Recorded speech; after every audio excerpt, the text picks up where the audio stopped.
Hello everyone. So in this video I will be covering Kubernetes pods. So introduction to Kubernetes pods. A basic unit in Kubernetes. A pod is the smallest and simplest unit in the Kubernetes object model. It contains one or more containers. So it represents a single instance of a running process in a cluster and can contain one or more containers. So just remember this. Pod can have more than one container. So usually students get this doubt whether it can have only one container or not. But just remember, it can have one or more, any number of containers a pod can contain. Shares storage and network resources. Containers within a pod share the same network namespace, which means they share a single IP address and can communicate using localhost.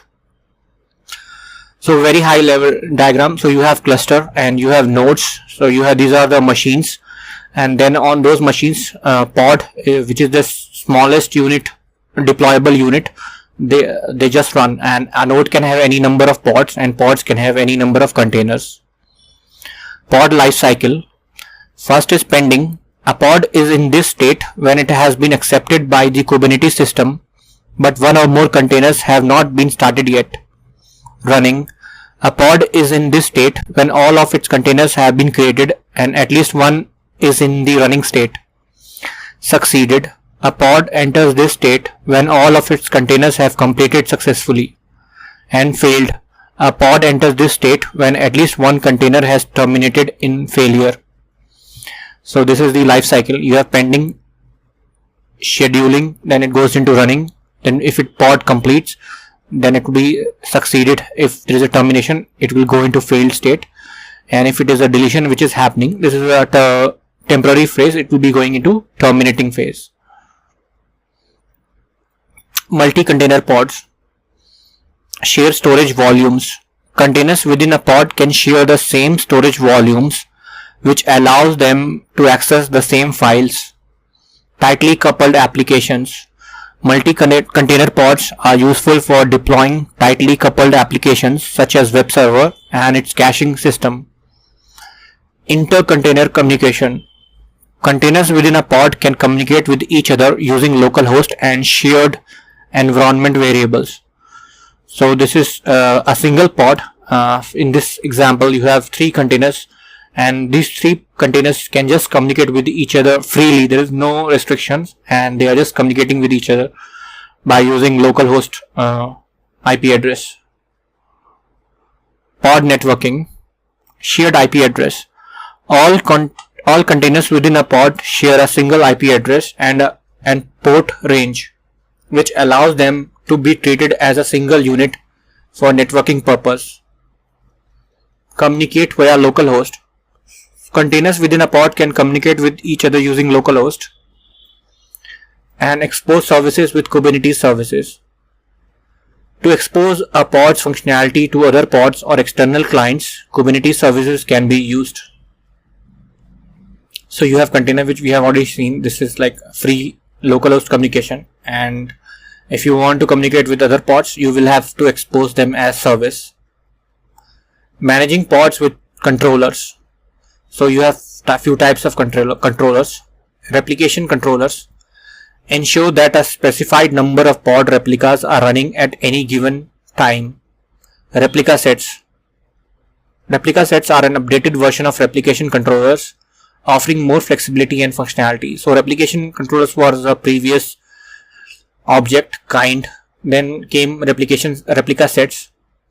Then deployments. Deployments provide declarative updates for pods and replica sets, such as rolling updates. So this is the we can say version 3, which is built on top of replica sets, and it provides extra features such as rolling updates. StatefulSets are used for deploying stateful applications that require stable network identities and persistent storage. DaemonSets. DaemonSets ensure that a single pod runs on all or a selection of nodes in the cluster, typically used for node level tasks like log aggregation or monitoring.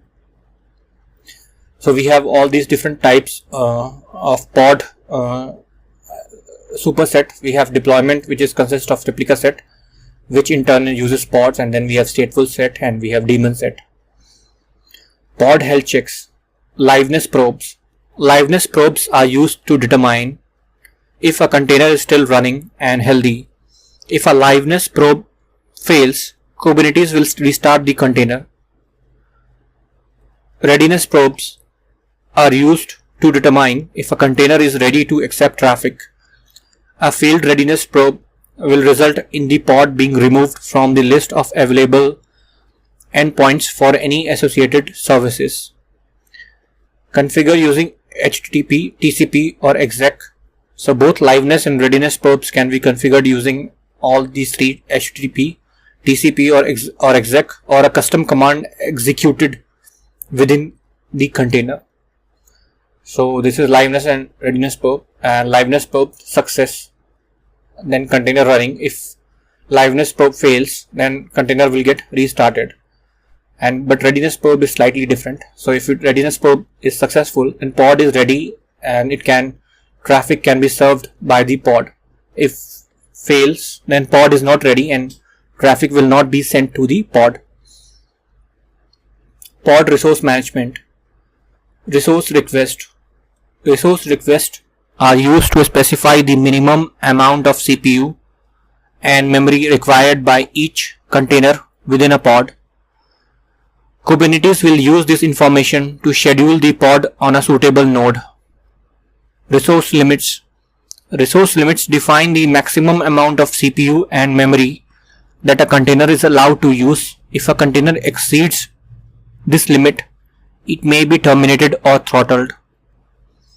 Quality of service classes. So based on resource request and limits, Kubernetes assign quality of service, also known as QoS, classes to pods such as guaranteed, burstable or best effort, which impact pod scheduling and eviction decisions. So we have resource quota, for example, for a namespace.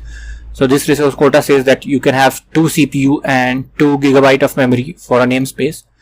And so this namespace, for example, if it's default, container 1, it's having 0.5 and memory is 256 megabytes, and same container 2, 1 CPU. So it will not, you can have only one more with 500 0.5 or 500 millibyte more. You cannot exceed the 2 CPU virtual core. Pod security. Security context. Define security settings and access control for containers within a pod, such as user and group IDs, file system permissions, SE Linux app armor profiles. Pod security policies are cluster level resources that allow administrators to set fine-grained security controls on pod creation and updates. Network policies define how pods are allowed to communicate with each other and other networking endpoints, providing an additional layer of security. So these are the security shield which we have discussed. And pod autoscaling. Horizontal pod autoscaler, also known as HPA, automatically scales the number of pod replicas based on CPU utilization or custom metrics, helping to handle increased load without manual intervention. Vertical pod autoscaler, also known as VPA, adjusts the CPU and memory request and limit of pods based on historical usage, optimizing resource utilization. And cluster autoscaler. Cluster autoscaler scales the number of nodes in the cluster up or down based on the overall resource demand, ensuring efficient resources usage while maintaining availability. So this is just based on the pod count. If you have configured an autoscaler, like for example HPA, horizontal pod scaler, so a pod will be like scaling up and down based on some matrix like CPU or time or anything like network traffic load, memory load. Pod topology spread constraints. Balance pod distribution. So pod topology spread constraints help balance the distribution of pods across different nodes, zones or other defined topology domains, ensuring even resource usage. Improve availability. Spreading pods across multiple domains improves the availability of application by reducing the impact of node or zone failures. Custom topology keys.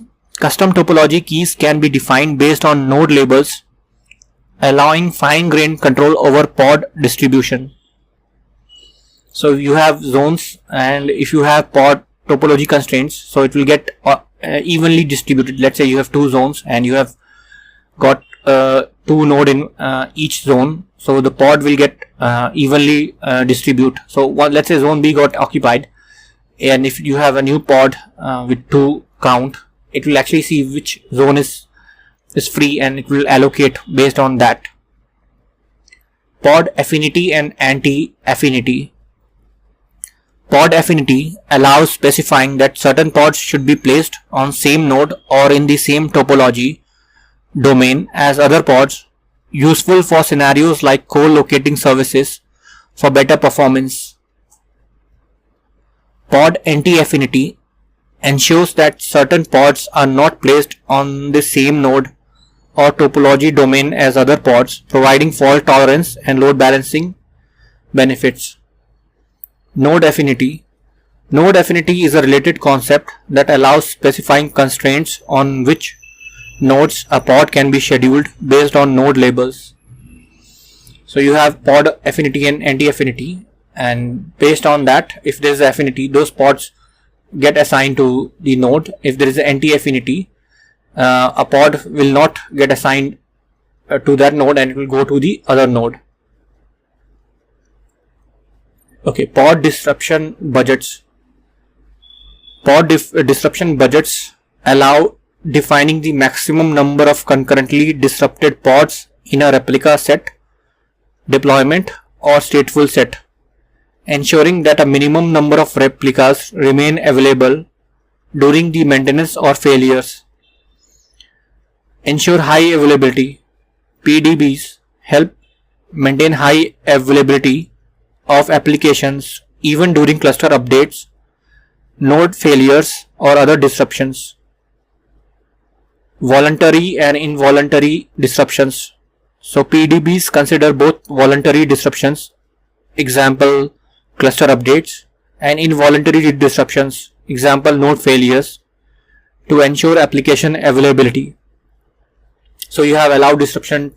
So how many is allowed? So if 5 is allowed, 5 pods can be allowed to be disrupted, and if so you will still have remaining 15 if the total replica count is 20. Pod priority and preemption. Pod priority classes allow assigning different priority levels to pods, influencing their scheduling order and preemption behavior. Preemption logic. When the cluster does not have enough resources to schedule all pending pods, Kubernetes may preempt, remove lower priority pods to make room for higher priority ones, ensuring important workloads. And this ensures that important workloads have access to resources and can be scheduled promptly, improving overall cluster performance and responsiveness. So you have pod priority high, medium, low, medium, high. So this is like a queue, and based on the priority, higher ones, high priority will be picked up, and then medium, then low. Pod storage options. MTDR. A temporary storage volume that is created when a pod is assigned to a node and lasts for the lifetime of the pod. It is useful for sharing data between containers in a pod or storing temporary or cache data. So because it's only there for the lifetime of a pod, so that's why it's for temporary or cache purpose. Once you kill the pod, that data will also be deleted. Host path. A storage volume that mounts a directory or file from the host node's file system into the pod. This is useful for accessing system level services or data, but it can also lead to security risk and is not portable across nodes. Persistent volumes and persistent volume claims. Persistent volumes and persistent volume claims represent physical storage resources in a cluster, while PVCs which is persistent volume claims, are requests for those resources by a user.